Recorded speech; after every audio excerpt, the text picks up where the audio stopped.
আসসালামু আলাইকুম। কেউ যদি আপনার বাসায় খালি হাতে আসে তাহলে দয়া করে কিছু মনে করবেন না।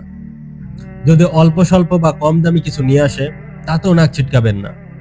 এই স্বার্থপরতার যুগে যখন সবাই নিজেদের নিয়ে ব্যস্ত, তখন কেউ ফেক সৌজন্যতার চাইতে আপনাকে মনে রেখেছেন, বাসায় এসেছেন, এটাই তো অনেক কিছু। আমরা নিজেরাই কত দাওয়াতে যাই না, কত আত্মীয়দের দাওয়াত দেই না, বাসায় আসতে বলি না। শুধুমাত্র এই খালি হাতে যাওয়া যাবে না, সস্তা কিছু নেওয়া যাবে না, আবার কেউ এলেও সাধারণ আপ্যায়ন করা যাবে না এটা ভেবে। অথচ আমাদের নবী সাল্লাল্লাহু আলাইহি সাল্লাম, তিনি এত সম্মানিত হয়েও অনেক সময় খেজুরের একটি থোকা, অল্প পরিমাণ দুধ, এমনকি পানির পাত্রের মতো ছোট উপহারও গ্রহণ করেছেন। কখনই উপহারের আকার বা দামের দিকে তাকাননি। আমার বাসায় কিছুদিন আগে এক আত্মীয় এসেছিলেন, শুধু হাফ কেজি কমলা এনেছিলেন। বিষয়টা আমার খুব ভালো লেগেছিল। মন থেকে তার জন্য দোয়া এসেছিল, কারণ এই জায়গায় আমাদের অনেকে হলেও হয়তো কখনো এমনটা করতে পারতাম না। সৌজন্যতার খাতিরে হলেও অবশ্যই 1 কেজি বেশি নিতাম, যদিও আমার সাধ্যে না কুলাতো।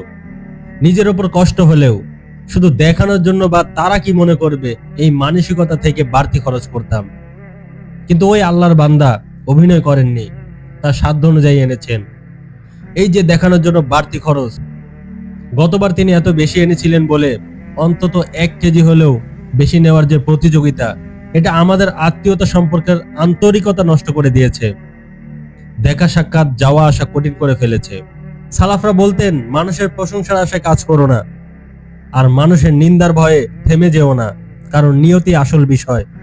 এজন্য যদি কেউ আপনাকে দাওয়াত দেয় তাহলে শুধু কিছু নিয়ে যাওয়ার মতো সাধ্য নেই বা অল্প নিলে কি ভাববে, এই ভাবনার কারণে বিয়ে অলিমা বা কোনো ঘরোয়া অনুষ্ঠানে যাওয়া বাদ দিবেন না।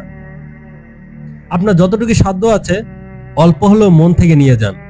যদি কিছু নেওয়ারও সামর্থ্য না থাকে তাহলে একেবারে খালি হাতেই চলে যান, কিন্তু সুন্দর নিয়ত নিয়ে যান। মন থেকে বলেন, আল্লাহ, আমি যাচ্ছি শুধু দাওয়াত রক্ষা করার জন্য, আত্মীয়তা বজায় রাখার জন্য, তোমার সন্তুষ্টি অর্জনের জন্য। বিশ্বাস করেন, এই নিয়তের কারণেই আল্লাহ আপনার উপস্থিতিতে বারাকা রাখবেন এত বেশি যে ওই ব্যক্তির মন এতটুকুতে আপনার প্রতি পরিপূর্ণ সন্তুষ্ট হয়ে যাবে ইনশাআল্লাহ।